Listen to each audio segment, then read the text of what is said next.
Monthly వచ్చేసి 1,00,000 నుంచి 1,30,000 వరకు ప్రాఫిట్ పొందే బిజినెస్ గురించి చెప్తా ఈరోజు చూడండి. ఆ బిజినెస్ వచ్చేసి పేపర్ ప్లేట్స్ బిజినెస్. దాంట్లో ఇన్వెస్ట్మెంట్, ప్రాఫిట్స్, మిషనరీ ఏం కావాలి, మార్కెటింగ్ ఎలా చేసుకోవాలి క్లియర్ గా చెప్తా ఈ వీడియోలో చూడండి. 3 టైప్స్ పేపర్ ప్లేట్స్ అనేవి ఉన్నాయి. ఒకటి సిల్వర్ లామినేటింగ్, సెకండ్ వన్ వచ్చేసి biodegradability paper plates, third one వచ్చేసి printing and designing paper plates అనేవి ఉన్నాయి.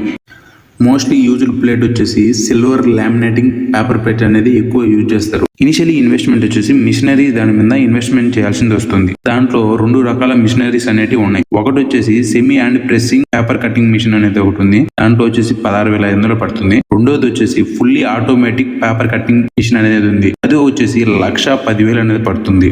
డెఫినెట్లీ ఈ 2 మిషన్ లింక్స్ మీకు ఇంట్రెస్ట్ గా ఉంటే లింక్ అని కామెంట్ చేయండి. దానికి లింక్ అనేది మీకు సెండ్ చేస్తాను. ఈ బిజినెస్ అనేది ఆగిపోలేదు. దీంట్లో రా మెటీరియల్స్, దాని ఇన్వెస్ట్మెంట్, దాని పేపర్ ప్లేట్స్ ఎంత ఖర్చు అవుతుందో, ఒక ప్లేట్ తయారు చేయడానికి కరెంట్ బిల్లు, లేబర్ ఛార్జెస్ ఎంత అయితే, ప్రాఫిట్స్ ఎలా పొందాలి, దీంట్లో క్లియర్ గా నెక్స్ట్ పార్ట్ లో చెప్తా. చాలా మందికి కామెంట్ లో రిప్లై ఇవ్వలేకపోతున్నా. ఇప్పటి నుంచి డెఫినెట్లీ రిప్లై అనేది ఖచ్చితంగా ఇస్తాను. Follow for my content.